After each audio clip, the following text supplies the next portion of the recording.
The following is a feature presentation of our nation's sports show.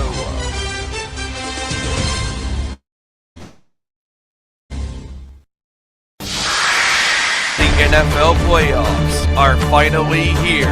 Tonight on the nation's sports show, we analyze Super Wildcard Weekend. This will go down as the greatest wildcard round to be played in NFL history. Also tonight, we break down the semifinal round and the college football playoffs. The national championship game is set for next Monday. Also, we make our predictions and preview the divisional round. Who will advance to Championship Sunday? It's showtime.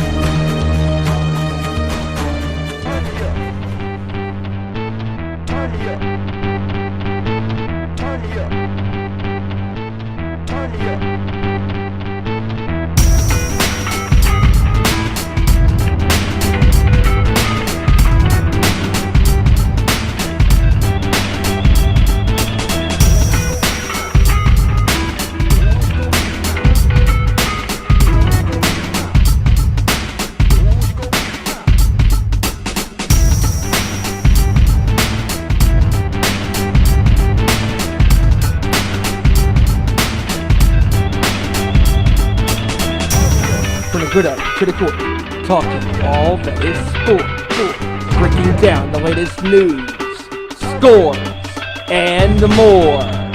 Welcome to our Nation Sports Show.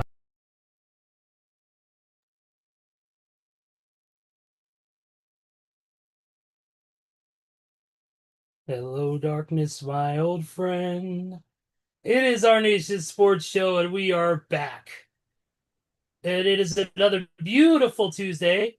Well, depending on the weather in your area and if your team's still in the playoffs, it may not be beautiful. But it's beautiful here. I know it's got to be beautiful in our Kakalaki, but we're going to get to that in just a few minutes. Welcome you all to the show. I am Mr. Vickery. We thank you guys for joining us as always. We got a loaded show for you tonight as always. We got a lot to talk about. Of course, Super Wildcard Weekend in the books. The teams have been matched up with their new opponents, and the divisional round begins this Saturday and Sunday. So if you guys are ready for some games, you're ready for some football, then it's going to be a weekend for you. And also coming up very soon, we're going to discuss it, the college football championship game. The national championship is coming up very, very soon. And we're going to give our ideas and maybe even a prediction, at least on the winner, because let me tell you, college football scores are a lot more unpredictable than NFL. Because you could be 7-3 and then it could be 75-44. We don't know. Anything's possible. So we're going to get into that. We're going to get into a little NBA news. We're going to get into a little bit of some other news throughout the world of sports. And the ways you can interact with us are as follows. You can follow us at Owen_Sports Show on X and everywhere else. Facebook, Instagram is Our Nation Sports Show, as well as YouTube at Our Nation Sports Show. Or search Our Nation Sports Show in the search bar and look for us there. We are live most Tuesdays, schedule pending, 7 p.m. Eastern, 4 p.m. Pacific. Interact with us in the chat. We want to get your picks. We want to get your discussions. We want to hear you guys' thoughts on everything going on. And there's a lot to get into today. Not only the games, but also we had some coaching changes on both head coaching and different coordinator spots. We've had injuries to talk about. It's been a crazy fill weekend and including on Monday. So let's get into it. Our boy Kevin Rory K-Rob will be joining us here in just a little bit. Joey may be joining us. Unfortunately, he's got family obligations tonight that he has to take care of, so we may see him, we may not. But with me right now is my heavy metal brother from the great state of North Kakalaki. I asked him earlier today, would there be a chance he would not be on the sports show? And he told me, maybe. Ladies and gentlemen, please welcome my Wonderwall, Big Stevie Wyand. The way you're treating me, nobody feels the way I do about you now. What is going on, everybody? Horrible. Uh, Horrible. uh, anyways, hearing that song made me just want to, I don't know. But anyways, we are here. We are live. We are here to talk about all things sports. And man, what a weekend it was in the NFL. And just a lot of crazy games, a lot of close games. Most of these games were close. There was a couple blowouts, but what can you do? Lots of great games took place over the weekend, and some breaking news came down in the NFL. We're going to get to that and so much more. So let's do this. Oh yeah, oh yeah. And we're gonna get into all the games here in just a little bit once Kevin joins us. But let's race down some of the big important news of the weekend, and that is let's get into the injuries. Obviously, there was some injuries that did happen this week. Let's start off with one of the games that happened, and that was the San Francisco 49ers matchup. And we'll get to the full game in just a second. But one of the big problems was the injury to George Kittle. George Kittle, who's dealt with injuries earlier this season, but otherwise has been faithful, had been out there and killing it as he always does, and having cero miedo, zero fear when it comes to other teams. Unfortunately, suffered a devastating injury. His Achilles ruptured. He had to leave the game. Thankfully, his wife was in attendance along with the president, who came to comfort him in his time of need. And he also had a bottle of some nice, I'm sure, Blanco tequila, at which he had to comfort him as well. Very unfortunate to see George Kittle go out like that. One of the elite tight ends in the NFL. And like I said, we're gonna get to the game and all the crazy stuff that happened with that in a few minutes, but I wanted to bring that up real quick as a devastating injury in that front. Also, real quick, two Bears lost two key members, one of their offensive line, and then the other on defense, TJ Edwards, and an offensive lineman, Ozzie Trapillo. I believe he's the right tackle. Both are done for the year. TJ Edwards suffered a broken fibula in the game against Green Bay, and in that very same game, Trapillo tore his patellar tendon. The same injury that affected one of our favorite people on the planet, the world's strongest man in not one, not two, but three different sports, Mark Henry, who had that happen to him in 2006. So, and also too, Nico Collins of the Houston Texans is being evaluated for a concussion after taking a hard hit and having to be carted out in the game in the Houston Texans game against the Pittsburgh Steelers. So that's just a few of the big ones. And I know Buffalo suffered an injury too. Josh Allen got banged up really bad a bunch of times during that game. His hand. Same thing with Stafford. Stafford hurt his hand. Luckily, negative on X-rays. And he should be good to go in the game against the Bears this week. So there's been a lot of late season injuries, and it's going to be seeing what happens and what will impact these games coming up.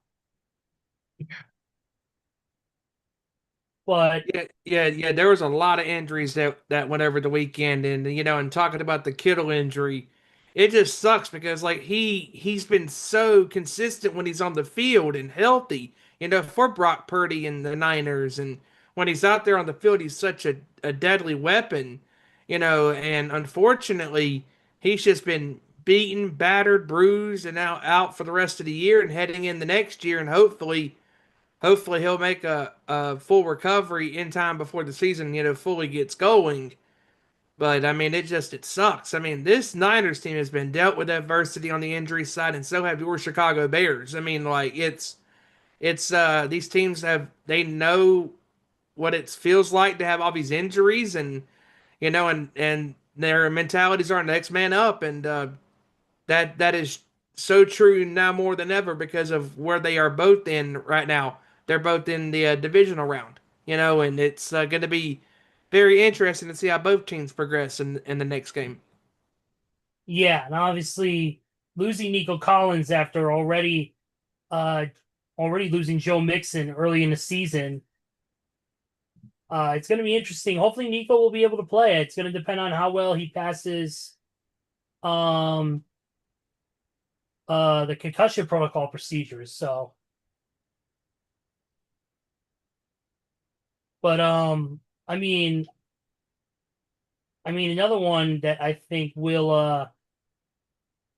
I think when it comes down to it with the injuries, I think some teams will be more greatly affected than others. I think the Bears, who have dealt with injuries all season long, especially on defense, losing guys like Tyrese Stevenson and Kyler Gordon and Jalen Johnson for periods of time, Nashawn Wright.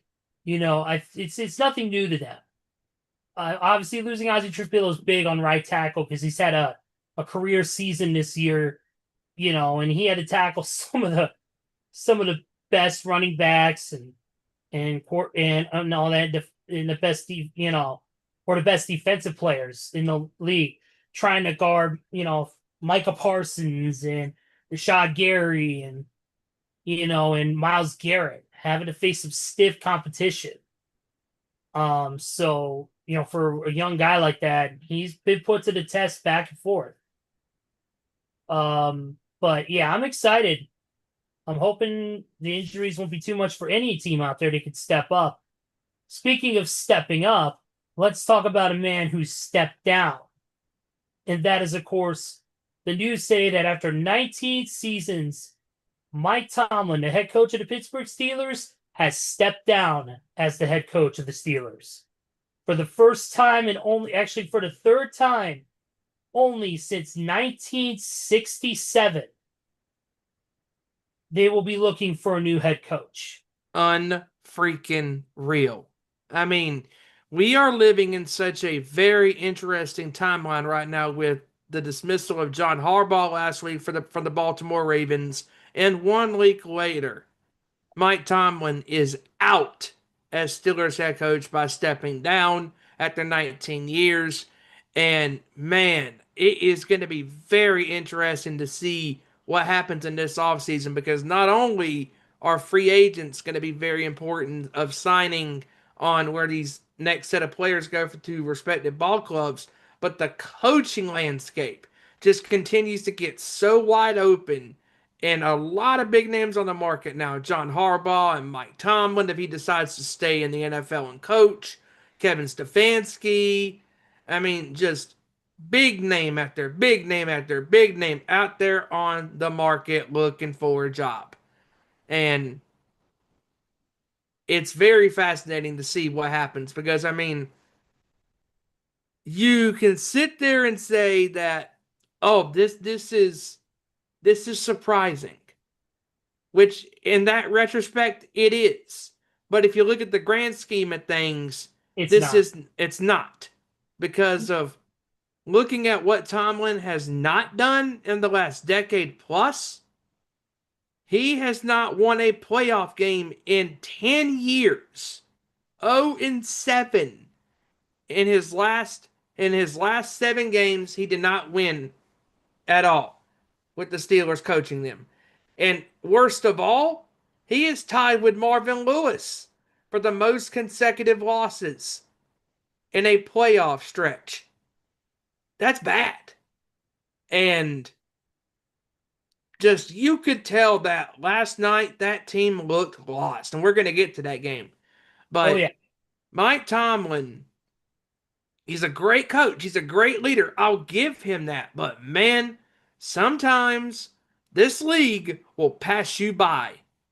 And this league has obviously passed him by. And I've read online over the last couple of hours that there are Steeler fans that are saying that he should have been let go a long time ago. And in certain ways, I think part of the reason, Steven, I don't mean to interrupt, but I think part of the reason why they didn't let him go was because of the fact, not only is he, beloved by the Steelers organization, but also too, the fact is he never had a losing season as a head coach. Never. That's the one that you could credit the thing you could put on his resume that cannot be taken away from him, outside of the Super Bowl championship, outside of the playoff appearances, outside of this and that.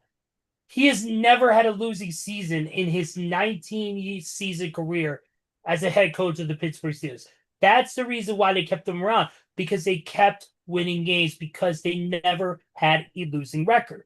And I think that's part of the reason why the Steelers organization, especially the late Art Mooney and his son, Art Mooney II, kept him around.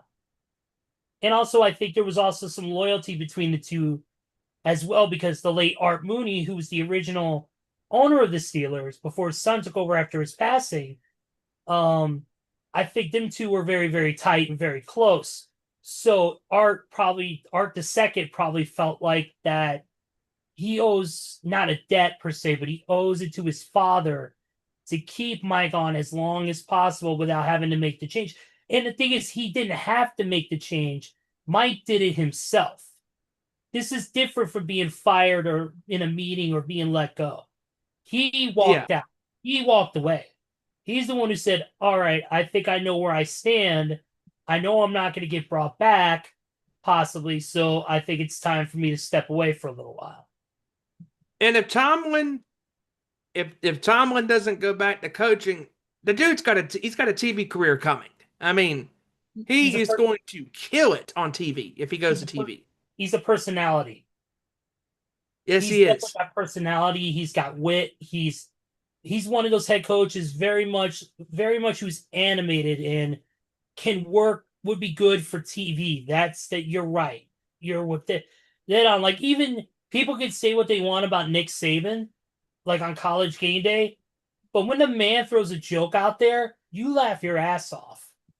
Yeah. And it also helps you have a guy like Pat McAfee who can open Saban up to that.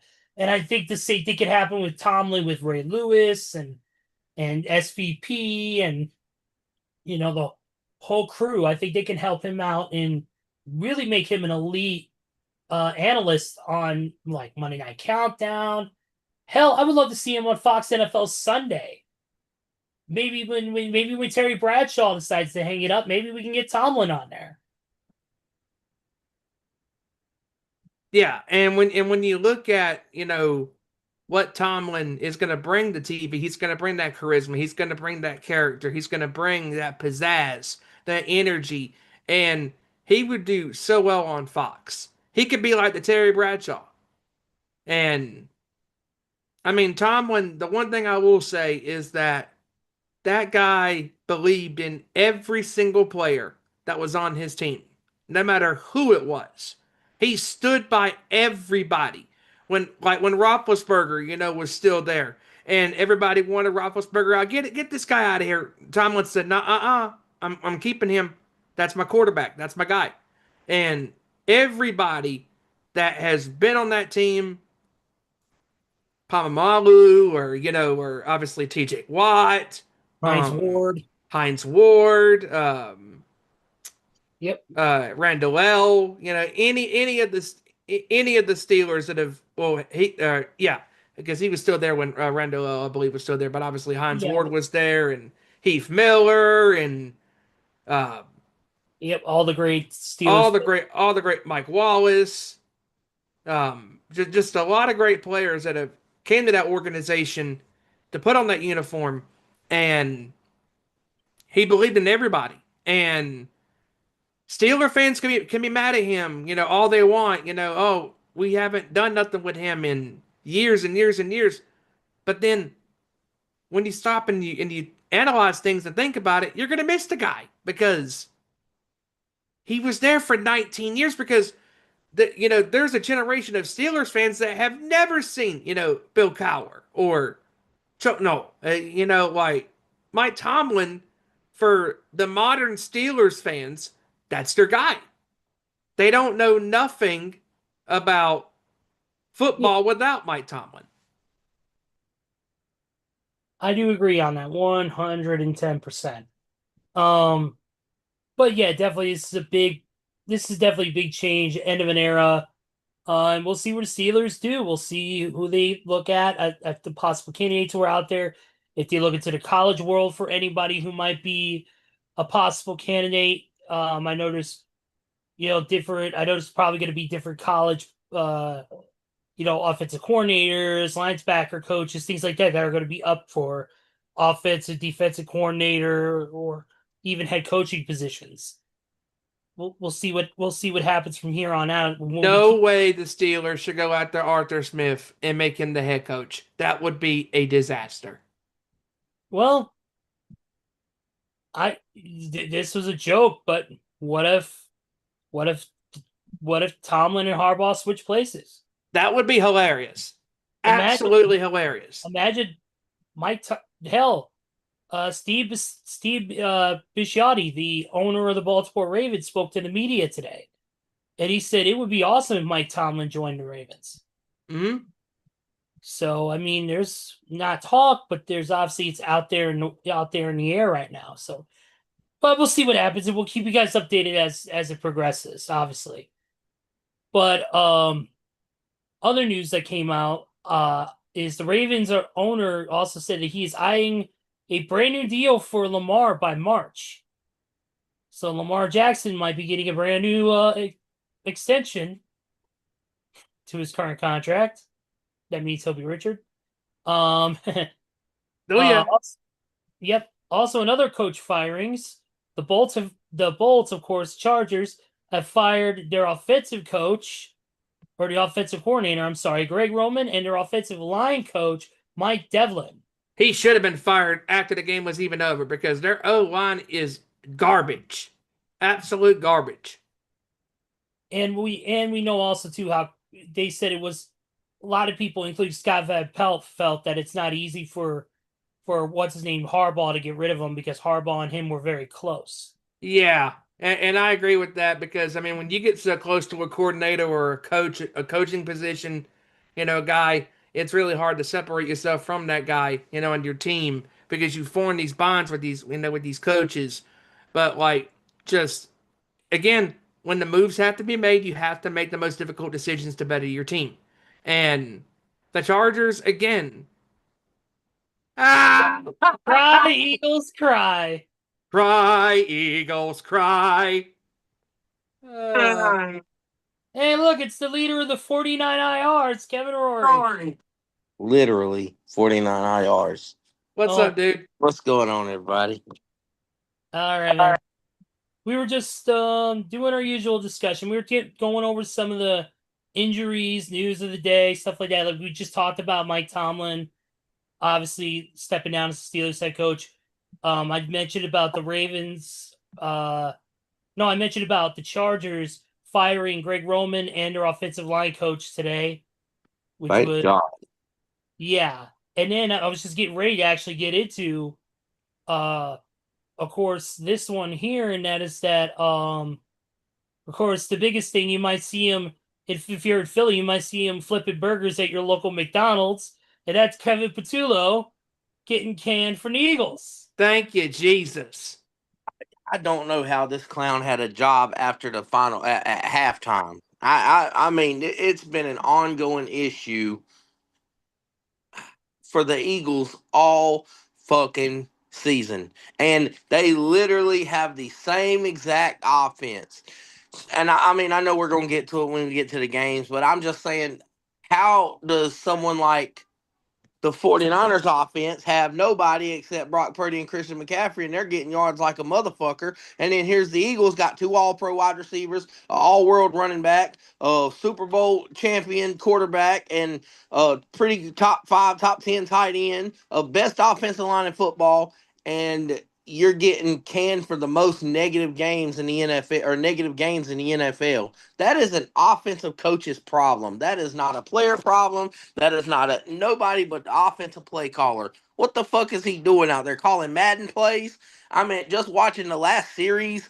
I mean, listen, there's a reason why the 49ers middle linebacker dropped into coverage and broke that pass up on 4th and 11, and it's because he's seen the same exact fucking route concept 2 times on the same drive already. Like, they literally ran the same thing on the previous 4th down that Goddard caught across the middle to get the game. The same exact play.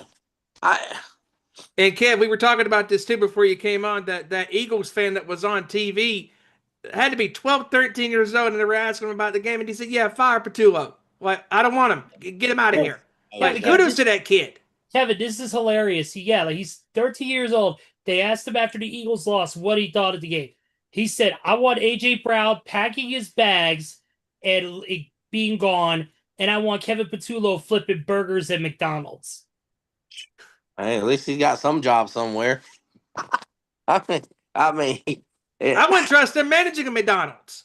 And honestly, just watching how he's ran that offense this year, it's been pitiful. Oh, it's horrific. The last play of that game, they had to burn a timeout for no reason because they could not get lined up. And guess what? That one timeout they burned cost them the game because if they would have had all three timeouts, they could have stopped the clock 3 times and made the 49ers punt, at least got a crack at it again. But because you burned the timeout on 4th down because your players are looking at you like, what the fuck are you calling?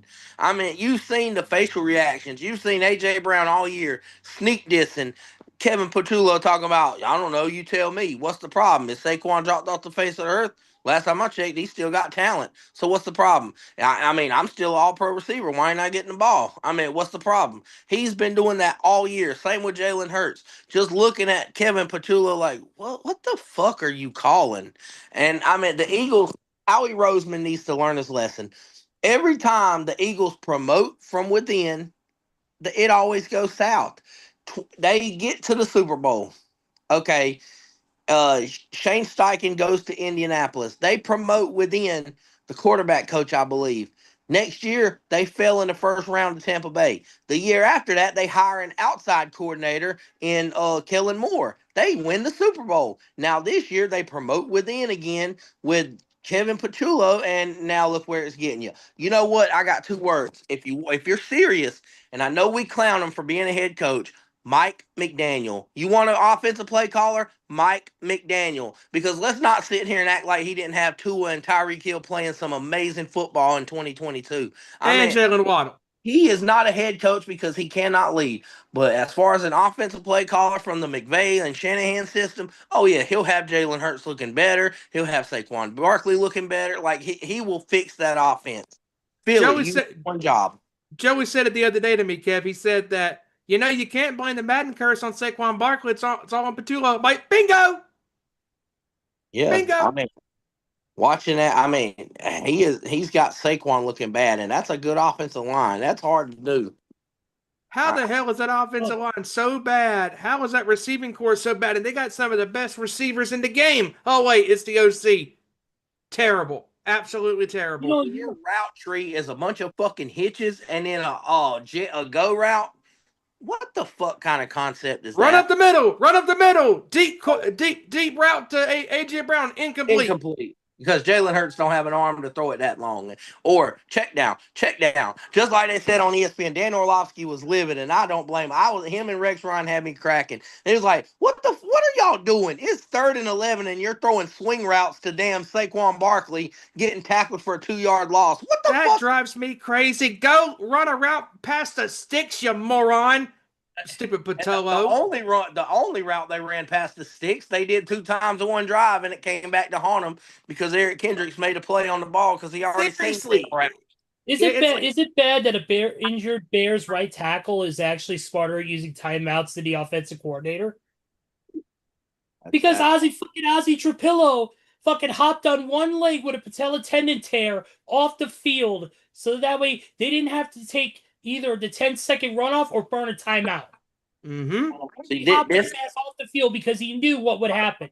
If he had to get help, that they would have to either incur the 10-second runoff or burn a timeout. And he wanted to make sure that Ben Johnson had that timeout. So he hopped on one leg to the sideline to make sure that timeout got saved and no time got taken off the clock. Mm-hmm. That's what you call football awareness. Yeah, I mean that's something Philly should have known. Like, the ball was incomplete. There was no clock runnage. Why every time in a 2-minute drill, you should not be burning a timeout if the clock is stopped. Why? How hard is it to get lined up in 40 seconds on the play clock, run a 4th down play? I mean, without wasting a timeout. Oh, well, if you don't get it, you got 3 timeouts. Stop McCaffrey 3 times, make them punt. Then at least you get a Hail Mary shot because you don't have 2 timeouts. They kneeled it twice, and then on the third kneel, the whole minute run out, and then you're done. I mean, you cost yourself.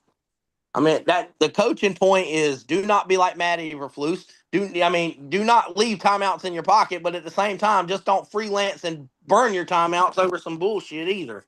Not only that, Kev, but when the 4th and 11 play was called and the players didn't know what was going on and they had to burn that timeout, you're gambling right there. You're playing into the opponent's hands because by calling that timeout, you're forcing the offensive team to pick up that first down, because if they didn't pick up the first down, you had 2 timeouts in your back pocket and that wouldn't have done you shit, because essentially the game is over. And I remember when that timeout was called, I said, "What are you doing?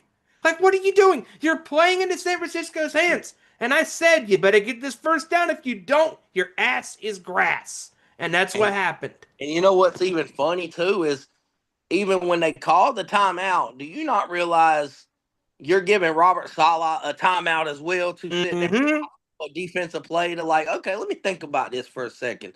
That's not smart. You're calling a defensive genius, giving him time to literally dial something up when you know what? And if I'm not mistaken, Kev, real quick, didn't Philly run that same offensive route on both back-to-back downs on 3rd and 11 and 4th and 11? No, they ran the previous route on 4th and 5 that Goddard caught across the middle at midfield with like a minute something left. They ran the same thing then on that. Still, but they knew that route was coming again because they already seen it 2 by 2. Yeah, they knew. You know what the linebacker said? We got both slot receivers, Goddard and Smith did his thing, same route. So then Eric Kendricks looked at Goddard and was like, "Oh, he's coming across the middle. Let me get right here," and boom. I mean, they called it. I mean, it was easy. Sirianni should be fired because Sirianni is not a good head coach. You sitting there on the sidelines arguing with your fucking wide receiver. This is the most dysfunctional Super Bowl champion I've ever seen.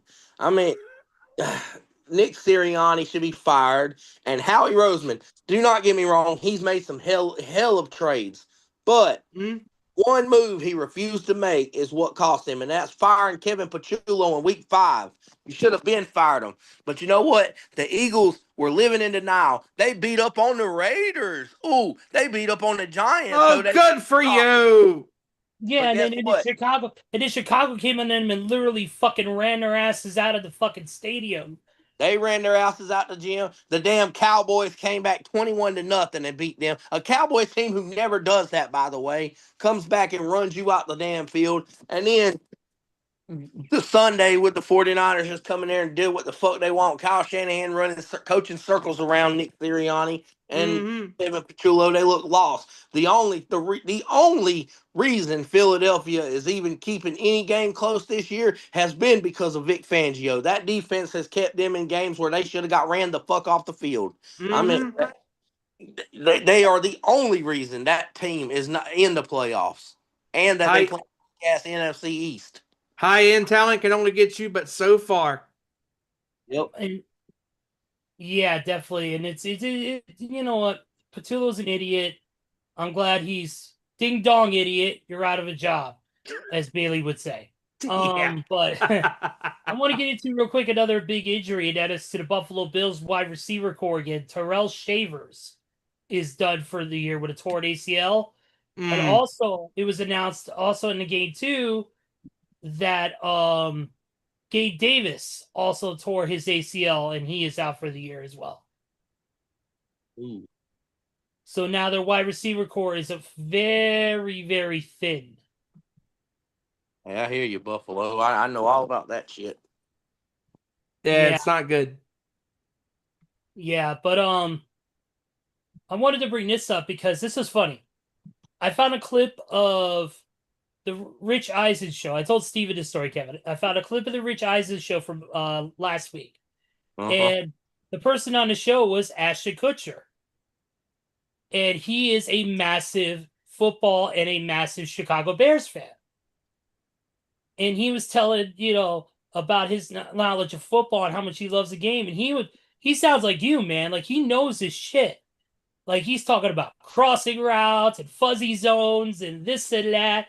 He is talking about the one time how he says, Ryan Poles made the mistake of giving me his phone number, and I just blow him up about every little thing that I see. And I don't even know if he cares or if he even tells anybody. But I'm like, when Luther Burden does something, he takes his mouthpiece and puts it in the corner of his mouth, like he's telling his tell. He's showing. And he's talking about, with Micah Parsons, they like to run a fuzzy route, which, by the way, which I could see coming when they do that. And he goes, if Josh Jacobs stands closer to Jordan Love, he's going to run down the middle. But if he's standing a little more outside, he's going to run an outside route.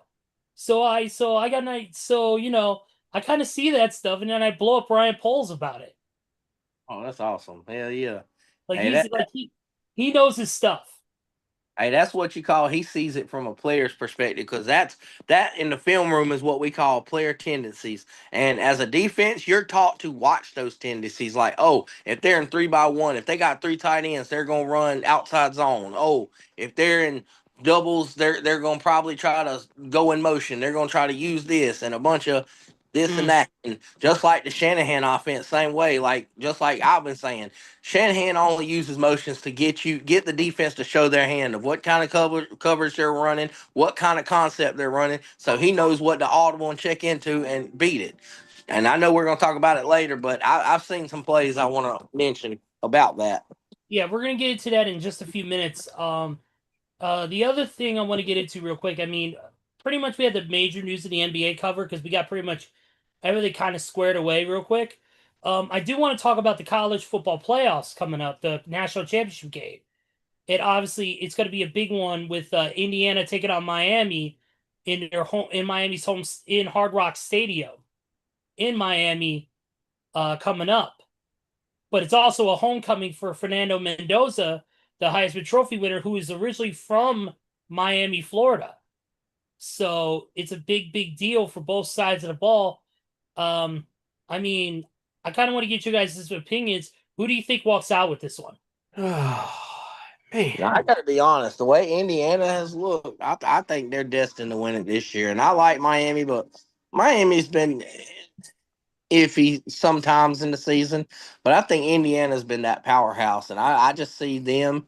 It's like destiny, man. I mean, Mendoza's played so well this season, and I just feel like it's Indiana's for the taking.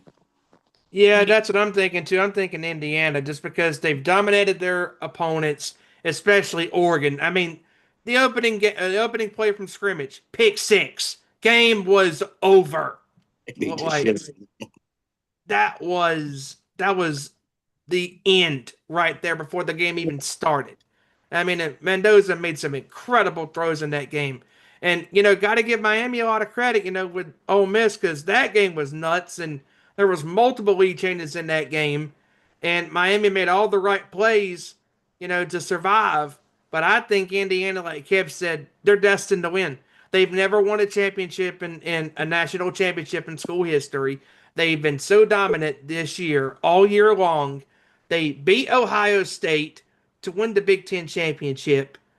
And I think that, and talking about destiny, I think that destiny is in their hands because Ohio State was knocked out by Miami. And not taking nothing from Miami, and even though this is technically a home game for them, I think Indiana is going to have enough, the game plan on, and they've watched all the film they needed to prepare for this, and I think they're going to come in there prepared, and I think they're going to take it. I mean, don't get me wrong, Miami's had a really good Cinderella story. It's been great, but I just think Indiana is just a better team. They got all the right pieces, the skill positions, the running backs, the tight ends, the defensive players. They are swarming dudes on that team. And they made Oregon's life a living hell on Friday. Yeah, I agree on that 100%. Indiana, to me, is a team they're a team that basically had to rebuild themselves from the ground up. And when Fernando Mendoza came on board, and especially with Kurt Signetti, like he is a man who is always thinking about the next game after the game is over. He's very much, I would say, like a Ben Johnson. Him and Ben Johnson are the exact same way. while they're serious on the field and all that stuff, and all that, it's very much them focusing on, they're hyper focused on what's going on, and they expect success. And you know what? They did. Indiana went undefeated. They won the Big 12 championship. They dismantled Oregon like it was nothing. And to me, I think they got too much firepower. Their wide receivers, their tight ends, everything, offensive line is just down to the T perfect. Their defense is stellar. I mean, their defense is amazing. Takeaways, tackles for losses. They're getting everything they want out of everybody. And you know what? It's part of it. Kurt Signetti, that's what he's taught those guys. And he's proved it multiple times over. And I think that Indiana it's not gonna be an easy game. Not by any stretch of the imagination. Not even close. But Indiana's gonna win this one without a shadow of doubt. But that's I wanted to bring that up real quick because I know the game is coming up here, I think next week, if I'm not mistaken. The 19th, yes. Yeah, on Monday. So I wanted to bring that up. Real quick, in the world of the NBA, Rudy Gobert has been suspended for a game due to a number of flagrant fouls that he's conjured up this year. He's already got 6 flagrant foul points this year, which automatically gave him a 1-game suspension. Yeah. And then one of the cool things that happened this week, and that was yesterday, Kyle Lowry, who of course plays for the Sixers, went back home to Toronto last night to play the Raptors. And if the fans were chanting to bring him into the game, and they did, and the roar when he came onto the court was thunderous. Standing ovation for Lowry as he plays what will likely be his final game inside that stadium as an NBA player. What a moment for him. I mean, he helped the Raptors to a championship in 2019. Just a great player. He made some big shots for Toronto back in that finals. Yeah. Anthony Davis has decided to skip surgery on his injured hand, and he will be reevaluated in 6 weeks. The old broken toy. Years of academy training wasted. Glass. Plastic. He is. What is this man made of? Glass? Yeah, they're actually, when Anthony Davis has his intro next game, whenever he plays again, when he comes out to his song's gonna be the entrance music of Stone Cold Steve Austin with the glass shattering. That's gonna be Anthony Davis, the glass shattering. Let's give him a hand. He's gonna pull the Kevin Nash where he opens up the cast and he comes walking out of the wheelchair. I thought you were gonna say. I thought you were gonna say he was gonna walk on the court and then tear both his quads. No, that's Vince. Damn it! I don't know. I don't put it past AD to do that either. Trying to dive for a loose ball, both his quads go down. He's out there laying, can't move around. It's like a Life Alert commercial. Help! I'm falling. I can't get up. Well, that sounds like a you problem. Yeah, it doesn't fit my barometer. Your quad said that doesn't work for me, brother. All right, let's get into the NFL games. Yeah, his quad said, "Fuck off." Oh my god, I hate you so much. I hate you so much, you blind bastard. All right, let's get into the games for this week, and let's talk about. Oh, this first one should be fun. And this is, of course, Carolina dropping to the Rams 34-30. First of all, how in the world does the Panthers almost beat the Rams again? Are you kidding me? Are you kidding me? This type of shit will not fly in the divisional round. Because you cannot take any possessions off. And Carolina almost won. They were down 17-7. And then they made it the game. Go ahead. I said this. What the let me be clear, Panther fans, before you get your panties in a wad. We almost won, so good thing we get participation trophies for trying to make it close. No, the Rams literally let y'all hang in the game. The mistakes, the penalties, the drop balls. I mean, how many times we see Puka drop a ball? Like, how many times he gonna drop that deep ball that he dropped? That don't happen too often. Stafford getting his pinky or his index finger cut and couldn't throw the ball, was throwing interceptions. Stafford started the game 9 of 10 for 140 yards and a touchdown. For the next 2.5 quarters, he was like 4 for 21. I mean, he was horrible. I mean, but when it mattered most, he came through. He had an MVP drive, 2-minute drive to put him up. And Carolina, what are you doing playing prevent defense? Because you know what, Sean McVay, he was laughing at you like, oh, are y'all going to play 30 yards downfield? We're going to throw 5-10 yards routes until we get to the 10-yard line, then going to scheme up something to get somebody open for a touchdown. Why are you playing prevent defense? The whole game, Carolina plays man-to-man. And it pretty much worked till J.C. Horn went out. Like Mike Jackson and J.C. Horn, they were sticking to them guys. Adams looked like he's washed this game, and it was working. Finally, 2-minute warning comes. The Rams got the ball. They quit playing man-to-man coverage and started playing, don't let them get in the end zone coverage. Let's just back all the way up. Keep giving these first downs up. And then boom. And then on the other end, Carolina's offensive coordinator should be fired. The Rams are playing prevent defense as well. But the Rams they know how to tighten down. I mean, there's certain teams that's allowed to play that prevent defense. Carolina's not one of them. But the Rams were playing that prevent defense. And what do the Panthers do on offense? Instead of doing like the Sean McVay and Matthew Stafford way of doing things, just 5-10 yard routes, you had 3 timeouts in 30-something seconds. That's plenty of time to get 30 yards off of checkdowns. If Bryce Young and them would have just ran 5-10 yard routes over the middle, called 3 straight timeouts, they would have had a shot at a field goal to tie the game. But no, they want to run deep 15, 20, 30-yard route concepts that none were open. Bryce Young getting pressured and having to just chunk the ball up out of nowhere and all them incompletions and in the game. That's pitiful. That's piss poor coaching on Carolina's behalf. I thought Bryce played a good game. I thought the Carolina in general played a good game. But I think it was more about the LA Rams playing bad and playing down to their opponents, thinking about the divisional round and looking ahead at them chodes in Carolina, and that's what kept Carolina in the game. I mean, you cannot play down to your competition. You have to play.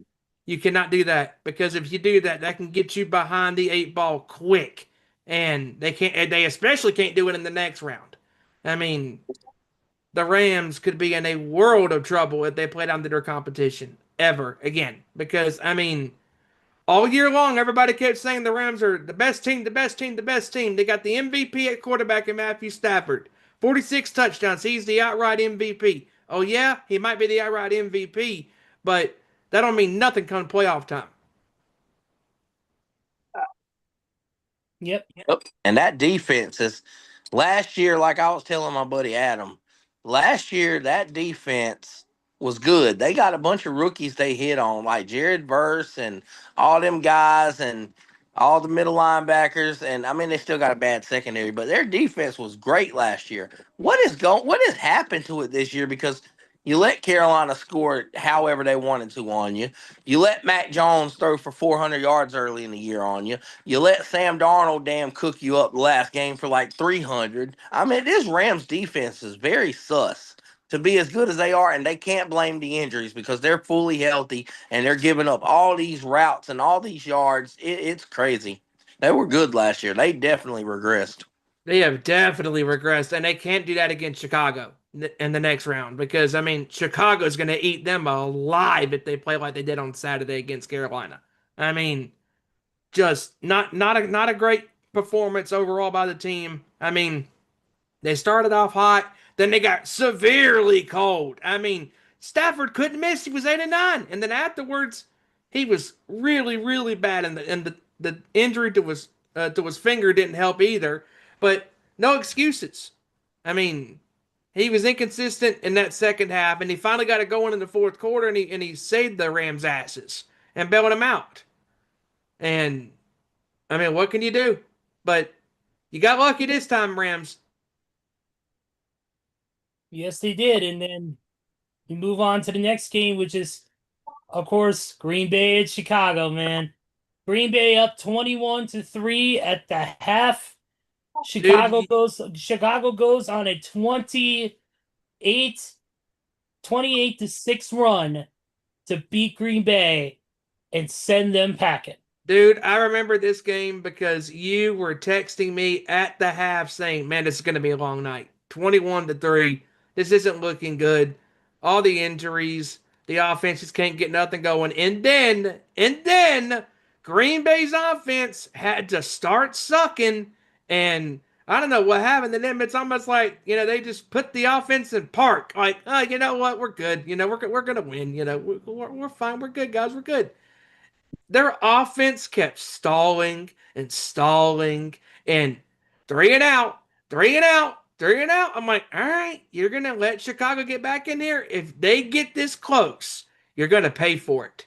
And I mean, just the defense. What are you doing? Like, and especially the offense, like, again, what are you doing? Like, some of these play calls that Green Bay was calling, it was horrific.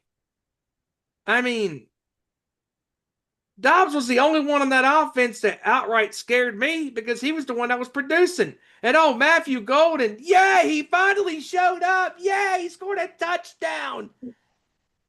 He finally scored a touchdown. They drafted this guy in the first round, essentially as their first major receiver in the draft last year. He didn't do crap all year long. And then he finally scores a touchdown in the playoffs. Oh, good for you. But yeah, Chicago got super hot in that second half. Especially they got piping hot in that fourth quarter. And I kept thinking that Chicago was due for a turnover on Green Bay. Green Bay dropped the ball 3 times and they recovered each time. They got lucky on that front. But Chicago kept fighting, resilient. They did not give up, and they ended up surviving.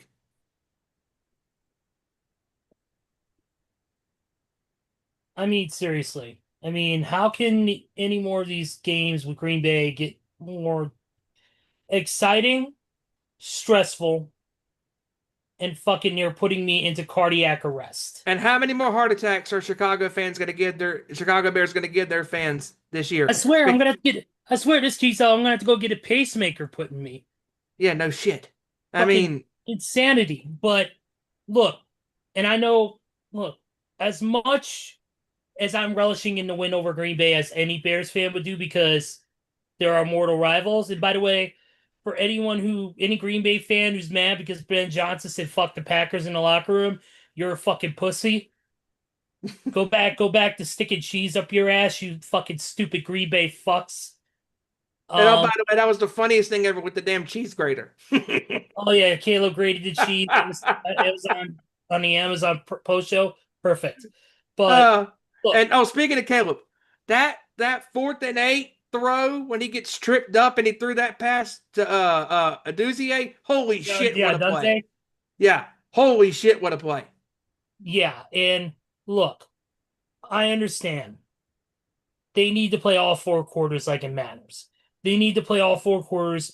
They cannot get stagnant. They can't afford to lose downs because teams like the Rams, like the Packers, like even the Niners, like what they did to us the other night, they scored it on us every time we scored back. And that was a big problem. The defense has got to step up big time, but also the offense has got to they got to get in the red zone and they got to score. They have to do something. Yeah, because there for a while, their offense just kept getting to the red zone. They could not get in. And Kyra Santos, give him credit, for kicking those field goals in, because because the one thing that was worrying me, listening to this game, I'm like, okay, if they score a touchdown, are they going to get the 2-point conversion? Because luckily for them, they didn't have to chase the 2-point conversion, because they kicked 3 field goals to get them in position where they didn't have to worry about chasing the 2-point conversion if they scored a touchdown early on. And the good thing about scoring that touchdown that got them in within 5, that was a good opportunity to go for the 2-point conversion to get you back within the game, because otherwise, if you got the ball back, you score a TD, you still got the lead. Yeah. And Brandon McManus, or Brendan McAdis is what I want to call him. This guy was dog shit during this game.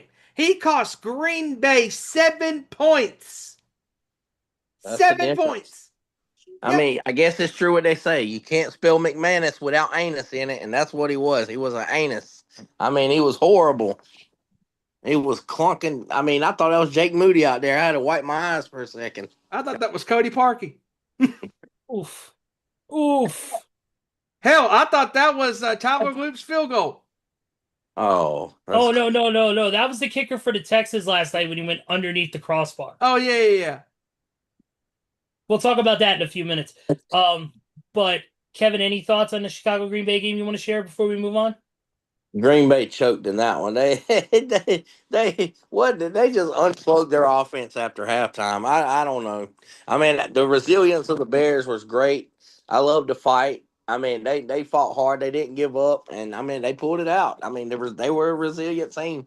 The Bears, like, moving forward the same way we say about the Rams, the same way, man. They got to start out. They got to stay hot. They got to stay cooking 4 quarters, because 2 quarters, laying off 2 quarters can get you beat. Just like with the Rams, like laying off those second and third quarters could have got them beat from better competition. Mm-hmm. And I'll say that about the Bears. Like, the Packers are not great competition, because Jordan Love is the most inconsistent. He is the consistent, inconsistent fuck, because every damn time he's got so much fucking talent. One minute he's got the arm like Aaron Rodgers. The next time he's playing like Jamarcus Russell. You don't know which one you're going to get. Nope. I mean, I mean, and Josh Jacobs did not have a great game either. The same advice I'm saying about to the Bears and the Rams. They gotta take it, because they're going up against each other this week. We're gonna see who takes their advice the best. The Bears and Rams in a slugfest. And in that match, I believe it's really going to be down to which defense can make a stop, because defenses have given up a lot of yards, but at the end, they've been able to make plays when they need to. So we're going to see which defense is able to make a stop. Yeah, I definitely agree on that. Moving on to the next game was Buffalo beating Jacksonville 27-24. Man, speaking of defense, who would have thought it that Josh Allen's defense is what won him the football game? It's a miracle. Normally, Josh Allen leaves off the field with 13 seconds left and win, and here comes their defense just giving up some long bum-ass touchdown or some field goal, and not today, not Sunday. Their defense came away with a big-time interception, and Trevor Lawrence showed us who the real Trevor Lawrence was. Will the real Trevor Lawrence please stand up? And he did Sunday when he threw all them interceptions looking like damn sunshine. I mean, can I have your attention, please? Will the real Trevor Lawrence please stand up? I do repeat. Will the real Trevor Lawrence please stand up? We don't have a problem here. The interceptions, the only thing that I thought might have hurt the Bills is what I would have done at the end. I said it. I posted about it on Facebook. I said, if I'm the Bills, you knew the quarterback sneak was working. Hell, they got 10 yards on the QB sneak. That's the greatest tush push I've ever seen. Yeah. A QB sneak from the 12-yard line on 4th and 1 and ended up at the 1-yard line for a 10-yard gain. For a second, I thought Josh Allen was listening to Lenny Kravitz. I want to get away. I want to fly away. I mean, my God. I mean, I said, damn. What a play. We're at the 1, what I would have said with no timeouts the Jaguars had, I would have said, if I'm Josh, I'm taking a knee here and I'm burning 30 more seconds off the clock and I'm running another tush push on 2nd and goal. But they went ahead and pushed it on in. I said, uh-oh. But the Bills proved me wrong. You were actually listening to Salt and Pepper because the offensive line pushed it. They pushed it real good. Yeah. And who would have thought that the team that was against the tush push said, you know what? The hell with it. We're going to use it to our advantage right now. Hey, but you know what? They used it good and it helped them win. And the better quarterback and the one with the most experience won that game. Josh Allen made the plays. Trevor Lawrence did not. That's just the simple fact of it. And Jack- that's the thing that's so crazy about this Jags team is they got talent, but they don't have the experience. And Trevor Lawrence in their 8-game winning streak, he was really solid. He really wasn't turning the ball over, but man, in a big spot, he really showed us who he really is. I Showed us mean, the those experience inter- in the playoffs. those interceptions really hurt them. And there were throws that he could have made that he missed.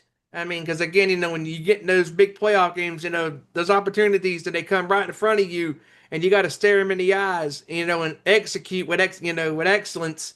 And he didn't get it done.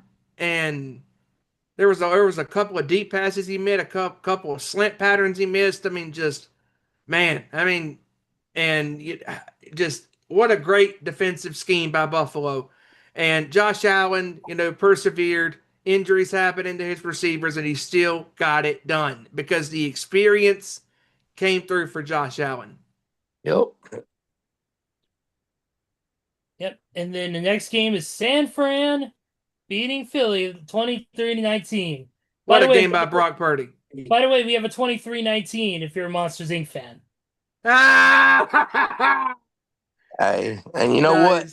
Like you said, what clutch by Brock Purdy, man. I mean, this guy, he had them 2 bad picks in the third quarter. I mean, it was looking like, oh, he's got pressure. He ain't got Kittle no more. I mean, heal up, Kittle. We definitely gonna miss that. I mean, he downed a whole bottle of Patron in the locker room. He must have been hurting pretty bad. Yeah, the boy. Brock Purdy, man. I mean, when the game mattered, Jalen Hurts didn't come through. Brock Purdy did. Same way we talk about Trevor Lawrence versus Josh Allen. One quarterback's clutch, the other isn't. 2 minutes to go, down by 2. Brock Purdy just carries this offense down the field with his It legs. was also great. CMC, no surprise. CMC. And this is what I'm saying, man. Brock Purdy, his 4th game-winning drive in the postseason, which is 2nd among all active NFL players behind who? Patrick Mahomes with 7. Brock Purdy's got 4 game-winning drives or go-ahead game-winning drives within 3 minutes left. That's impressive. I don't care. And you know what's even more impressive is who he's doing it with. Who in the hell is Demarcus Robinson? Brock Purdy had him looking 6 catches for a buck 10 and a touchdown. He had a 65, 75 yarder in the first couple of plays from scrimmage. Like, holy crap! Quantamano Bay, Quinyon Mitchell. He cooked the All-Pro corner. Brock Purdy was dicing them boys up. I mean, and Jawan Jennings, what a hell of a touchdown pass! Hey, remind you, he was a 4-star quarterback going into college. Mm-hmm. But Tennessee had their quarterback, and he had to change positions, and he changed the receiver. Very physical, but Jawan Jennings played a hell of a game, and Brock Purdy came through when they needed to. Hell of a game, but it just goes to show you in this game, the Eagles, they are the team who's doing the least with the most talent, while the 49ers are doing the most with least talent due to injuries. That's impressive. And I don't care what somebody says. Ben Johnson should be acknowledged, yes. Mike Vrabel should be acknowledged, yes. But Kyle Shanahan is the coach of the year. I do not care. Like, to go in there with no George Kittle for the majority of the game against the defending champs in a hostile environment where it's windy and rainy and come out with a win when you got a bunch of UPS delivery drivers out there at receiver for you. I mean, you got a bunch of damn mailmen out there, fast food workers playing linebacker. They weren't even on the team 30 days ago. They were not on the team until 2 weeks ago. They're playing linebacker for you. And you go out there and you make the stops. You go out there and you score the touchdowns. You sitting there dicing up Vic Fangio, who's one of the smartest defensive gurus in the game. I mean, I remember Vic Fangio being on the 49ers in 2013. Like, his defense is nasty. And for Kyle Shanahan to just go in there and dice them up like that with who he's doing it with, that's the best coaching job in the NFL this year. I mean that wholeheartedly, because the Bears, you can say, you got your pieces. They're pretty much healthy on offense with Caleb Williams. He's a star. And then same with the Patriots. They got an MVP in Drake May. But outside of Brock Purdy and Christian McCaffrey, Kyle Shanahan's got nothing. He's got a bunch of mailmen out there at receiver. Kendrick Bourne's out there making TikToks, catching balls. I mean, Jake Tonjes, nobody ever heard of. I mean, catching balls. I mean, defense, other than the secondary, the entire front seven's out. They said the 49ers are missing 17 starters. 17 starters from their week one depth chart. And to beat the Philadelphia Eagles at the link, I mean, I'm sorry. That's pretty fucking impressive. And Kyle Shanahan and Robert Saleh are coaching their asses off, man. And it's just good to see because all week long you hear, oh, Eagles going to win. Oh, yep, the 49ers lost their opportunity to make a run when they lost to Seattle with no Trent Williams. Oh, yeah, they're done. Everybody counted us out. And what does Shanahan do? He just comes in there, and when Shanahan's the underdog, he is very surgical with his offense. He definitely it's like he gets some kind of extra motivation out of cooking up teams when he's the underdog. There's nothing to lose. Like everybody expected us to be a cap relief year. Oh, this is a retool year. We should win 8 or 9 games, maybe 10 max. We shouldn't go far. This is a year where we got to get our money right. We still got to draft receivers, and Ayuk wants to be Antonio Brown from Timu. Oh, this is a bunch of drama filled year. Let's hang it up. No, they're still in the divisional round. They're in the final 8. You know what? If let's just say if San Francisco wins it all, do not give that hack a ring. Brandon Ayuk, he didn't do shit all year long. Don't give him a ring. I wouldn't give him shit. Hey, I'll give him something, a pile of crap on his front lawn because it ain't gonna be no damn ring. Here, Christmas came early, you goof. Cole. Let me knock on wood because the one player who has stayed healthy on this team has been Christian McCaffrey. Knock on wood. It's almost like he's taking all the ability from the other players that's gotten hurt and he's like sucking them into himself to keep himself healthy. Oh, Fred goes down. I got you. Oh, Bosa goes down. I got you. Oh, no, Ayuk. I got you. Trent goes down. I got you. Brock Purdy goes down. He just keeps on balling, man. But what I wanted to say is on that last play, when they scored the touchdown, Brock Purdy, and people who don't really know ball really won't get it. Brock Purdy was surgical. I mean, Kyle Shanahan ran the motion. Kyle Shanahan uses motion to tell him what to play, like what coverage you're going to be in, what kind of concept you're running. And he's seen that Vic Fangio had a box concept on the other side. Okay, we're going to box these guys in, linebacker, safety, and corner. They're going to work together and contain these guys. So you know what the boy genius Kyle Shanahan does? He runs a route, and Tonjes ran it, but Tonjes is slow. If George Kittle ran it, George Kittle would have been the touchdown.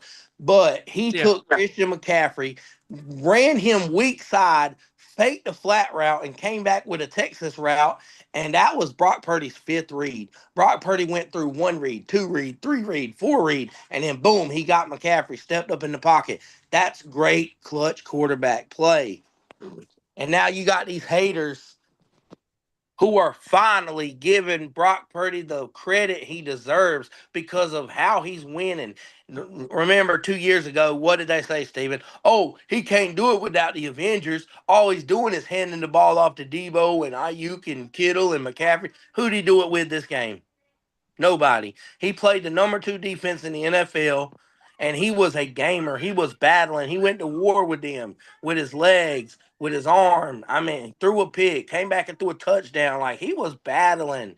He earned respect from a lot of haters, and a lot of haters who actually, as far as Eagle fans said, they would rather have Brock Purdy than Jalen Hurts. And that's what somebody said. Shady McCoy actually said it on Speakeasy. He said, if Brock Purdy was on the Eagles, Eagles win this football game. I'll be real with you. If Brock Purdy had the talent at receiver like the Eagles and he was in the Eagles uniform, the Eagles win this football game. And I fully agree with that. I fully agree that Brock Purdy would have made plays with his legs and made the right reads to make the plays. I mean, I fully agree. Yeah. Oh, yeah, by the way, just real quick, within the first 7 minutes of NXT, the table's already destroyed. But anyways, moving on real quick is the LA Chargers and the New England Patriots 16-3. Oh, Justin Herbert needs to be checked out in the ICU for a concussion. Jesus Christ. That O-line cannot protect worth a damn. That's why their offensive line coach got dismissed. I mean, and Drake May, during this game, for he had his little problems, here and there, fumble, and not getting comfortable at times, and then finally in that fourth quarter. But that's also Steven to be expected though from a quarterback his age and his first time being in the deep water. Mm-hmm. So and then when he threw that pass to Hunter Henry for that touchdown, that right there, that was a big play because this game was close. Throughout it was 6-3 or 9-3, and you could just feel the momentum. It could go either way, and these teams were pushing back. One would get a stop on defense, other team would get a stop on defense, and you were just waiting for that big play to happen, and Drake May made it. And what a pass. What a pass. And Kev knows, Drake May very well because he played against our high school team for years. And we knew that kid was going to be something special if he got drafted in the NFL. Yep, I said it when he came out the draft. That's the best pure quarterback. I mean, Caleb's a playmaker. Don't get me wrong. Jaden's a playmaker. But when you're talking about just throwing the football as a pocket quarterback, oh, yeah, Drake May is the best. I've seen it with my own eyes. Yeah. And you got to give a lot of the offense a lot of credit. Ramondre Stevenson. You got to give definitely a big hand to Hunter Henry, who was a big part of that. So definitely, it definitely was a good game for them. And then finally, 30-6, Houston beats Pittsburgh. You know what? This is where I want to rant. Go ahead. I've seen this blowout coming. I predicted it on the show last week. I was the only one that really predicted it to be a runaway game for Houston. And this is why. A 43-year-old fart out there playing against the league's best defense normally doesn't go well for you. But I will say this, CJ Stroud, are you playing for the Pittsburgh Steelers? Because what the fuck, you fumble 5 times, throw an interception, lose 2 fumbles. What are you doing? Like, what are we doing, CJ? You keep it up, you're going to be at McDonald's working, flipping fries. But CJ Stroud, the regression of CJ Stroud needs to be studied because I don't get it. He had the best rookie before Jaden Daniels. He had the best rookie season we have ever seen a rookie quarterback, even better than Cam Newton. I mean, what happened where he's careless with the ball? He doesn't make the right reads. I don't know if it's a similar situation that Philly's got going on because with their offensive I don't know. I ain't really looked into it. All I'm saying is if the Texans, here's how fucked up it was. If the Texans only play defense, like CJ Stroud never came on the field, never touched the field, the Texans would have beat the Steelers 14-0 because they scored 2 defensive touchdowns. And the only reason the Steelers got 6 points was because they recovered 2 fumbles and plus territory, able to kick the field goal. They would have got shut out. If you just put Pittsburgh's offense all night long versus them brothers in Houston on that defense, oh boy, it'd been 14-0. They would have got shut out by Houston's defense. These brothers can play ball from the front 7 to the back secondary, back 4. That is the best. Seattle's defense, yes, they are good. Philly's defense, yes, they are good. But they're not them brothers. I mean, them brothers in Houston. Oh, no. Not only do they have the talent, they have the coaching. Seattle, here's the thing about Seattle. They don't really got the talent. They got good players, but they don't have elite players. They got good coach. They got elite coaching with good players. Philly got elite coaching with good players on defense. Mm-hmm. Houston, they got elite players with elite coaching. I mean, you're talking about Will Anderson. He's going to be the best edge rusher in the NFL. Danielle Hunter, an elite edge rusher. I mean, linebackers. Aziz Al-Shaair, former 49er. He's a headhunter.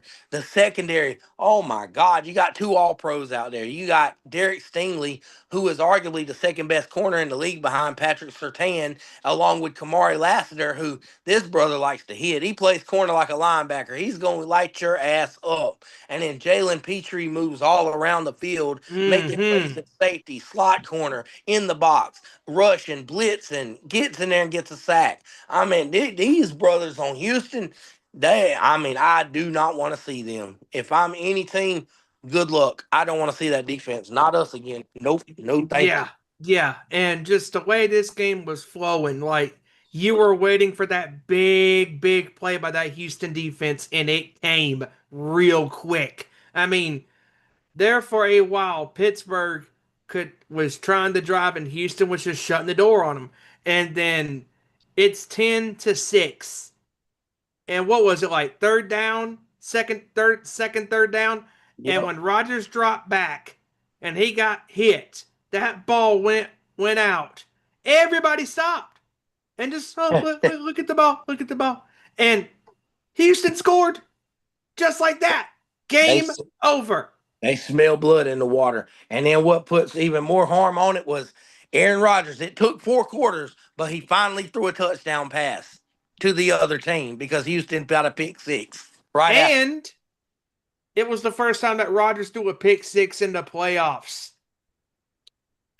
And you know what? If CJ stops turning the ball over, I said it for the last 3 weeks. If Houston can play consistent on offense, I think they got a shot, man, over New England and Denver and those young teams. Defense wins. And when you got a defense like Houston, they can go all the way, man. I got to be honest. I'm not making just an emotional prediction like, yeah, they're going to represent the AFC. But I'm just saying, if they play the way they did minus the turnovers, if CJ Stroud can just manage the game, oh, man, they might win it all.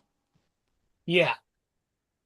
But let's get into some score predictions, shall we? And last week everybody had a perfect 6-0 record in the wild card round. So let's go ahead and get into those games. And I will be reading Joey's scores as he literally just dropped them a minute ago. If you want me to, I'll read them, Steven. Oh, I got it. Okay. No problem. All right. We start off with the first game, which is a Saturday at 4:30 start time. It is going to be the Buffalo Bills and the Denver Broncos. And I'm going to get things started with Joey's score. He's got the Bills in overtime on the road, 27-24. You know what?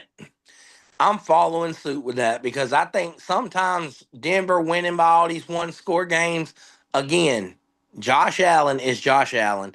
There's no Mahomes on the other side. Give me Josh Allen to have another game-winning drive, and I'm going to go 24-21 Denver. Buffalo.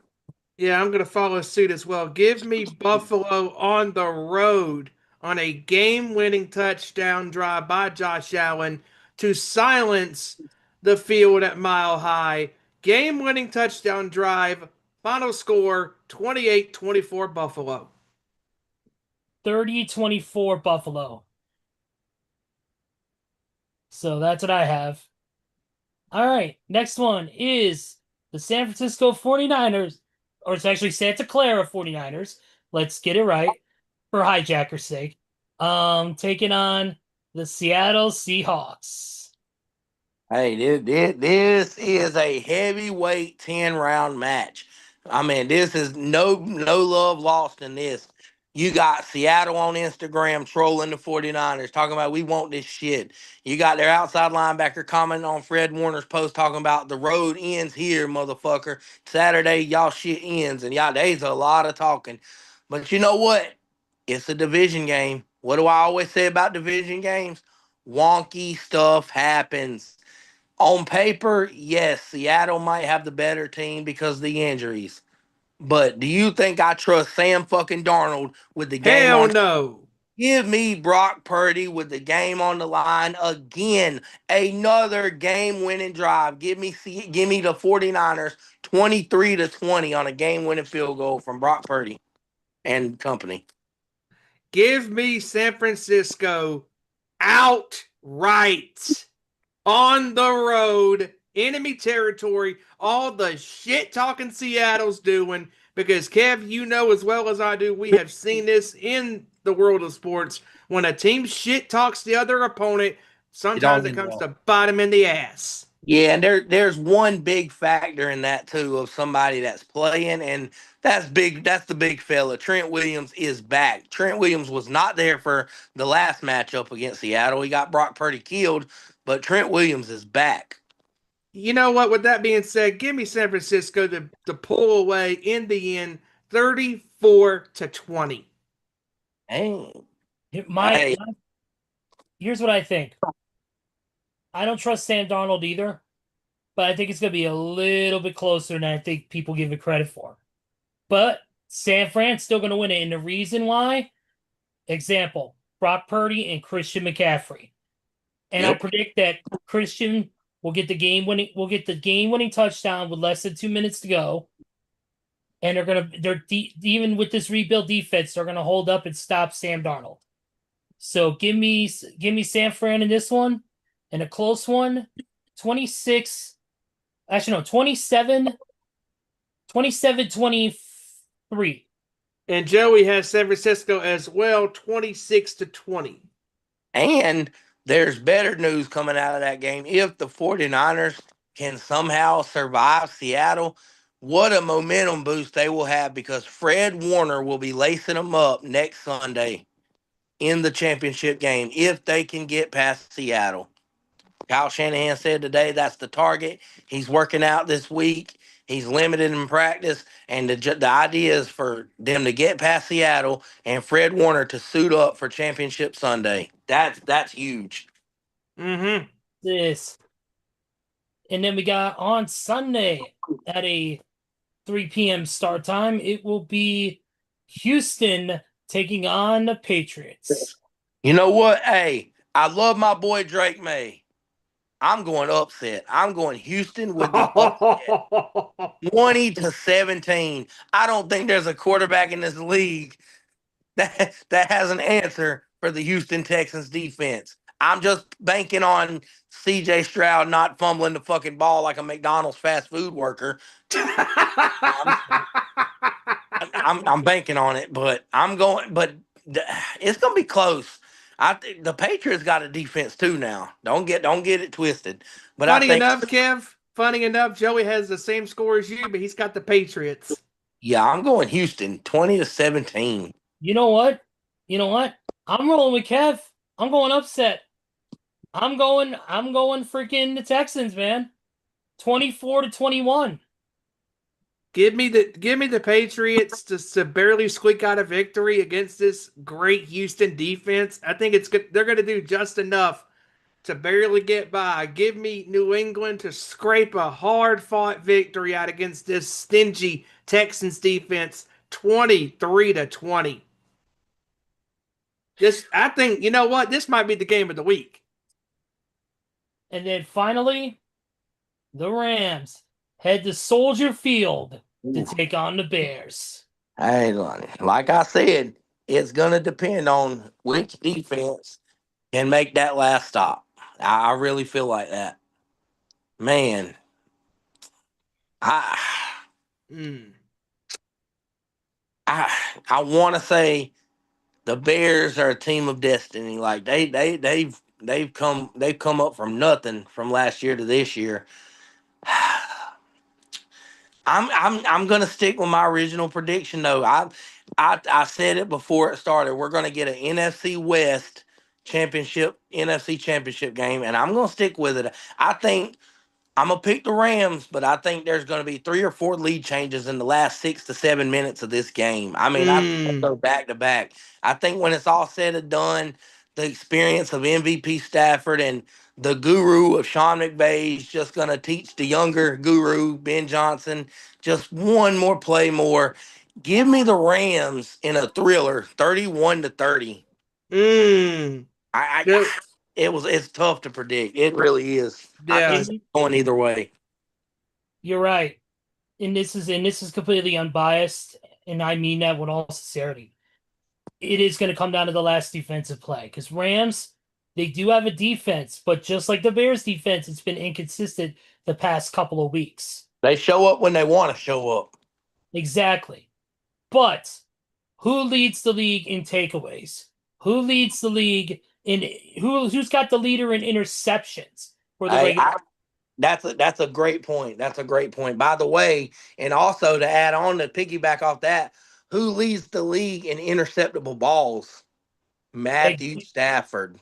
Exactly. And Dead last in bad throw rate, which means he has 3 or 4 that are turnover worthy throws a game that some teams just don't capitalize and some teams do. And the Bears very well can capitalize on them interceptable balls. and especially when you got guys like Kyler Gordon, Nashawn Wright, Yep. Jalen Johnson, Yep. who's one of the baddest dudes. Kevin Byard, who leads the league in interceptions. Yep. He's got what, 7 or 8? He's all pro safety this year. He's Yep. all pro safety this year. One of 3, including Joe Tooney and Drew Dahlman at center.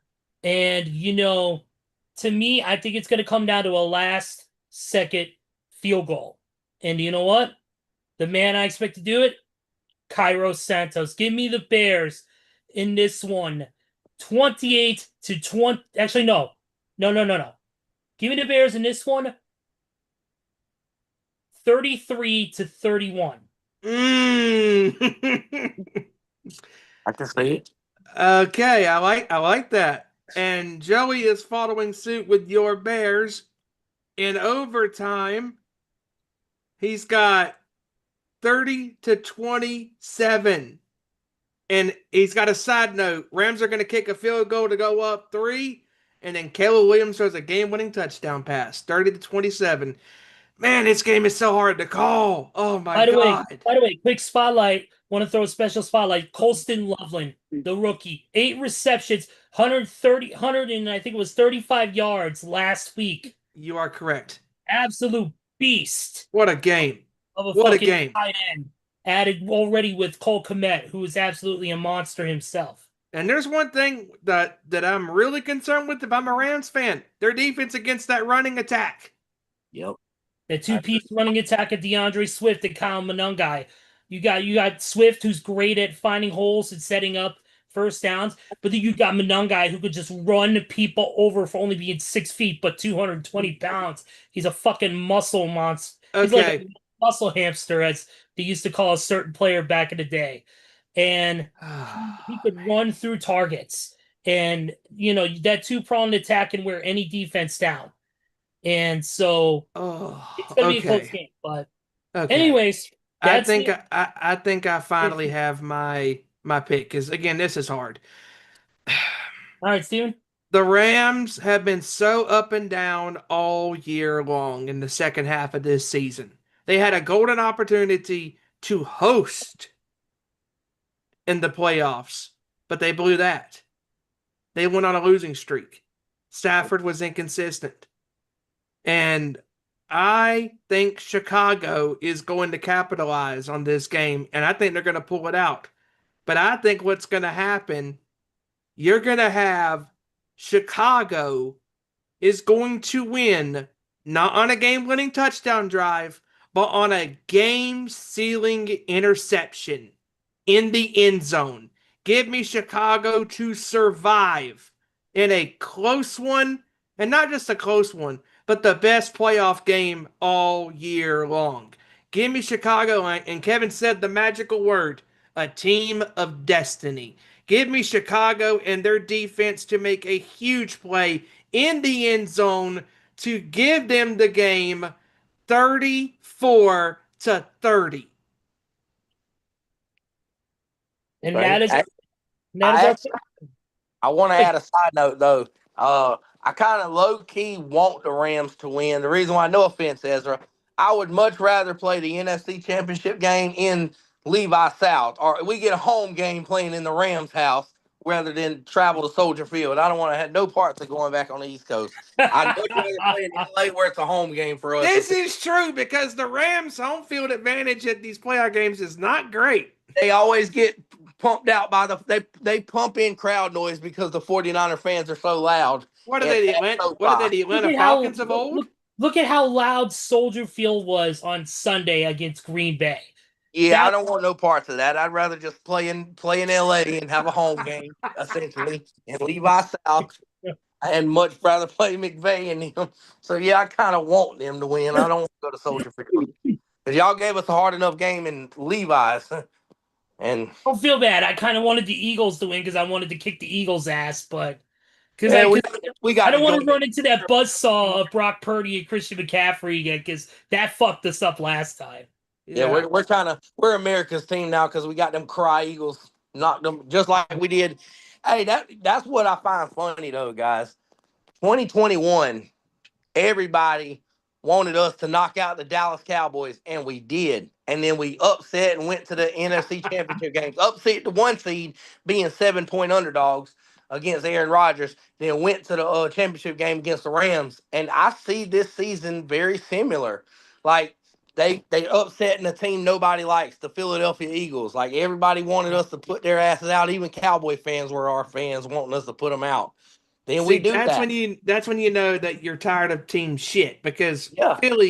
Philly was getting by with high-end talent. People and sick of it. They got tired of it. The same situation. The 49ers are 7-point underdogs to the number 1 seed on a Saturday night. And anything can happen. And it could be very well them and the Rams championship game again next week. And again, I really think the Bears can pull it out, though. I really do. This divisional round is some of the most unpredictable rounds we have ever had in a final crop of teams. The final 8 could go either way to any of these 4 teams making it to Championship Sunday. Who the hell knows what's going to happen? Again, this is why they play the games. This is why we love this year when it comes to the unpredictability in these playoffs. Anybody can win. There's not that one definitive juggernaut that who could go to the Super Bowl. Who's going to go? Oh, this team's going to go. No, there's none of that. There's not that definitive one team that you think in your mind that's going to go. Any one of these 8 teams can represent in the Super Bowl. I know who's not going to go. The Dallas Cowboys. And them damn Eagles. And them cry Eagles. Cry, Eagles, cry. Oh, die, Eagles, die. By the way, if anybody has not seen the latest video from Urinating Tree on the latest edition of the Eagles, it is hilarious. Absolutely hilarious. Hey, well, guys, I'm about to hop off here. Get the little girl ready for bed. All right, Hey, dude. Yes, sir. Good to talk to y'all and good to be on the show tonight. And great job, dude. Talk about some good news next week on the playoffs. Yes, sir. Yep. All right. Peace, everybody. Later, dude. I love you, man. Now That is name KR Kevin Rory joining us for the show. That name is fantastic. Yes, it is. I don't have anything else in the world in the NFL. Let me check Major League Baseball real quick before we move on to anything else. Oh, talking about Chicago. Chicago had a great Saturday. Let's talk about that. Let's talk about the main night. The whole night. So, Chicago beats Green Bay. 30. What was the score again? I don't remember. 31 to whatever. 27. Yeah. Sorry. Short-term memory. Can't remember shit. 31. Yeah. 31. 27. Yep. Yeah. You got to remember. My brain is wiped out. But we had that. The Blackhawks beat the Nashville Predators 3-0. The Bulls won 125-107. And the White Sox and then the Cubs made history. And that is that Alex Bregman, 3-time All-Star, third baseman, is now with the Chicago Cubs on a 5-year, $175 million contract with the full no trade clause, and no opt-outs. What a night. What a night for Chicago sports. Absolutely. And the White Sox did nothing. What a surprise. And that's my team, ladies and gentlemen. But man, just man. but the Cubs, congratulations on getting that. That is an absolute amazing feat to get somebody like him, a very elite all-star third baseman, added to the already powerful lineup of players. As we know, the Cubs made it to the AL. I believe it's the ALDS. I believe they made it to, or the wild card round. ALDS. Yeah. Or no, NLDS, because they're NL. Yeah, they made it to the NLDS last year. So, this Cubs team is really putting together the right pieces to get themselves back into another World Series championship picture. Another big trade that happened, Nolan Arenado is leaving the Cardinals. He's been acquired to go to the Arizona Diamondbacks. Yep, I read that earlier today. Yep. The former 8-time All-Star is heading over to there. And the Cardinals received pitching prospect Jack Martinez in a deal, set $31 million to the Diamondbacks to help cover the $42 million remaining on Arenado's contract over the next 2 years. And Arenado waived his no trade clause. So there's some quick sporting news there in the world of major leagues. Oh, hold on. Outfielder Kyle Tucker, the top free agent available this offseason, has been offered a short-term deal by the New York Mets that is believed to be worth around $50 million per season. So he continues to field offers after he declined a $22.5 million qualifying offer by the Chicago Cubs following this season. Yeah, and also the Toronto Blue Jays have made him a long-term offer as well. And we'll be keeping an eye on that, and we will see where it all leads to. One thing's for sure, there's going to be a lot of stuff to talk about next week. We're going to have too much to talk about, man. We're going to have the college football. We're going to have to find out who's going to be the national champion in college football. We're also going to be finding out who's making it to their conference championship game in the NFL. Baseball is going to keep continuing to push out more free agency stuff. It's going to be a very... NBA continues to roll on. Yep, NBA continues to roll on, getting ready to head, I know soon, eventually here to the All-Star break. That should be and also the trade deadline is coming up, and there's also reports that maybe John Morant could be on the move. Yeah, that's right. There are reports that John Morant could be on the move as well. Yes, we did hear that. Yep. So there's a lot of things happening right now, and we'll see what happens. Yep. And of course, coming up, don't forget January 24th, I believe it is, UFC will be happening. UFC 324, I believe it is. Yep. First event on Paramount Plus. Yep. Justin Gaethje will be on the card, battling in I believe a title fight, and then of course Kayla Harrison defending her women's bantamweight title against the legend UFC Hall of Famer Amanda Nunes, coming out of retirement to claim another bantamweight championship to her belt. So we'll see what happens there coming up January 24th. Obviously, this Thursday, TNA returns to their brand new home of AMC for Thursday Night Impact. Yep. Highlighted by Mike Santana and Frankie Kazarian's title match for the TNA World title, and an appearance by the phenomenal one, yes, the legend himself, AJ Styles. And also on that card will also be the members of Order 4 taking on the Hardys, and in teaming up with Hardys will be the official in-ring return of Elijah. So there's a lot to look forward to coming up. Also this weekend, GCW hits the road after taking a new year off.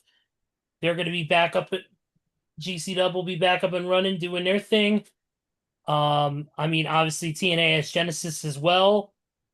coming up this Saturday, featuring The Last Dance, JDC with his final match as a pro wrestler, taking on Eddie Edwards, a triple threat triple threat for the, I believe it is the X Division Championship. Moose, Leon Slater, and Myron Reed. Or no, it's Moose, Cedric Alexander, and Myron Reed. That's right. Oh no, Moose, Cedric Alexander, Leon Slater. And then Leon Slater is defending the title on Thursday Impact against Myron Reed of the Rascals. It's going to be a very, very big week of wrestling, very big week of sports. And we're going to be covering all that, especially with the Nation's Corner as well. But I think that's it for the world of sports. Steven, do you have anything else you want to hit up before we... I think I'm good as well. What a great show. What a great show here today. Glad Kevin could join us here today. I'm glad Joey was able to send in his scores for the games this weekend. Everybody, hope you have a great rest of your week.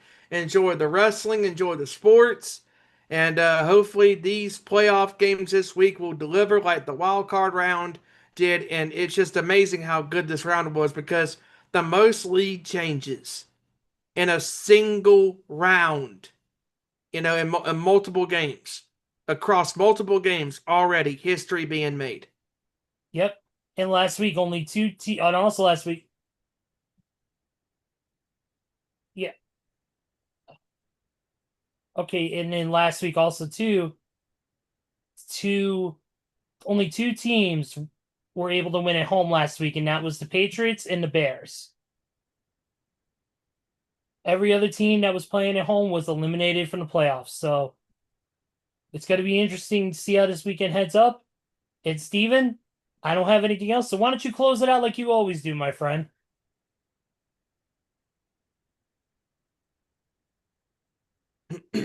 Yep, great show here tonight. Looking forward to being back on with you guys next week. And again, like I said, we're going to have a lot to talk about in the world of sports, latest news, and we'll see what happens with these coaching vacancies, because we talked about Tomlin stepping down from the Steelers, and obviously John Harbaugh being let go by the Ravens last week, and obviously Kevin Stefanski's out there looking for a job, and now, finally, that hack of an offensive coordinator, Kevin Patullo, is out as Eagles offensive coordinator. Hey, Kevin, you can go work at McDonald's, flipping burgers, and all of that good shit. Anyways, had a great time with you guys here tonight. Thank you to Kev, like I said, for joining us here tonight. Always great having Kev's expertise on the show, breaking everything down. And thanks to Joey for sending in his scores here today. And looking forward to being on with you guys again next week as we recap divisional round and we preview Championship Sunday, as we are so close to Super Bowl 60 in Santa Clara at Levi Stadium. Who will advance to Championship Sunday? We will find out this week. Like I said, you can follow us on Twitter or X at Owen_Sports Show, Facebook.com/Nation Sports Show, and where we are live on most Tuesday nights, 7 o'clock on the East Coast, 6 o'clock Central Standard Time, and 4 o'clock West Coast time zone. YouTube.com/Nation Sports Show. Be sure to like, share, subscribe, tell all your family and your friends that love the world of sports just like we do. We might talk a little bit of music, a little bit of wrestling, all of that good stuff. Good stuff in general. Also, speaking of good stuff, if you're a fan of Alter Bridge, check out that brand new album that came out on Friday. It is already going to be in my top albums of 2026. It is a great album full of heavy riffs, great choruses, phenomenal guitar work by Miles Kennedy and Mark Tremonti, including the 9-minute epic masterpiece, the longest song in the band's recording career, Slave to Master. Perfection. Absolutely perfection. And again, thank you guys for tuning in here live, and for those that watching on demand, thank you very much as well. Ezra, wrap this up, my friend.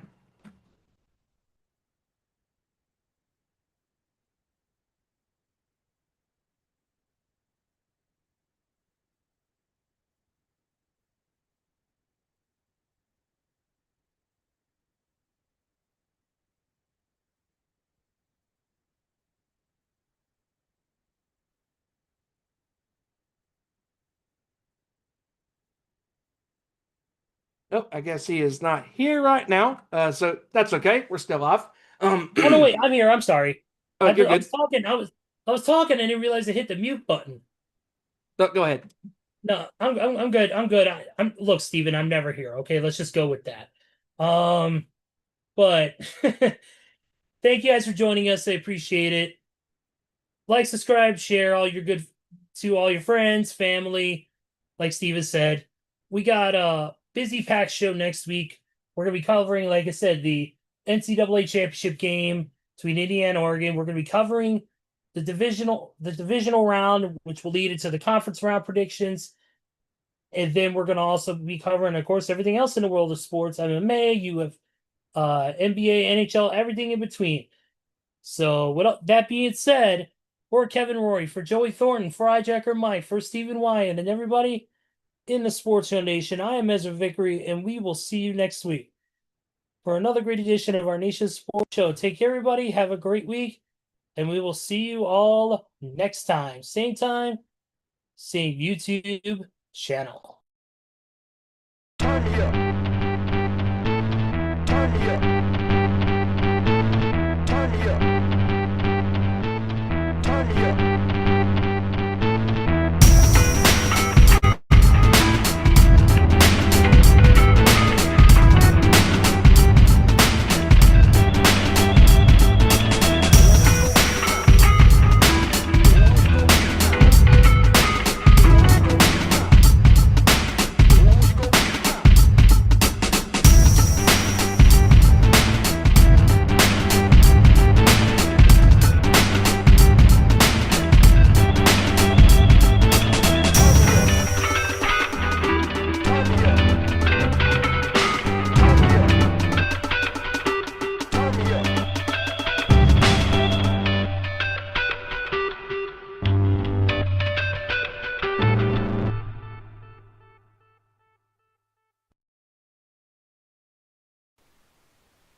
Thanks for watching this week's feature presentation of our nation's sports show.